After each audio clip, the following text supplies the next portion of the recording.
भावे पावन महीनवा 14 अप्रैल के दिनवा।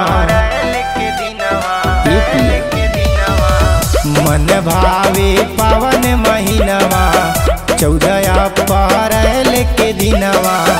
बात सुनिल हमारो सजनवा।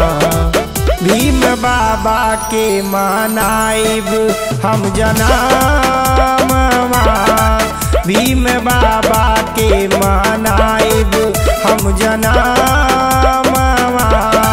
भीम बाबा के मनाइब।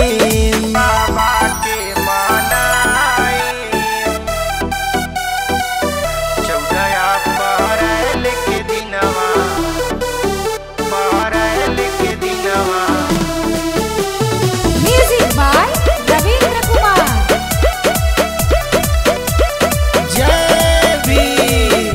पंचशील के साड़िया कीन के ले आदि। हमहु करब भीम के पुजाई ले आदि ना। पैसा के मोह जानी इनका खाती कारी। भले इतना बाटे महंगाई रजऊ। ए नहीं में बसेला परानवा।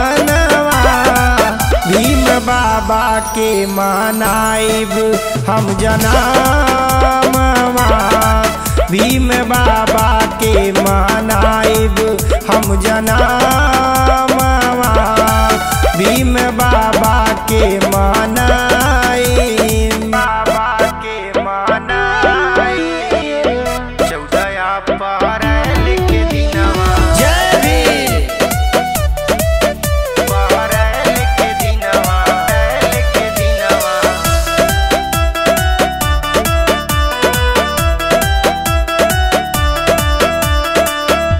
पिया विनोद जी भीम जी के मेला।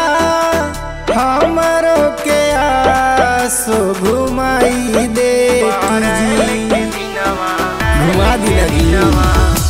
तरसा तमानवा सुनाए सजनवा।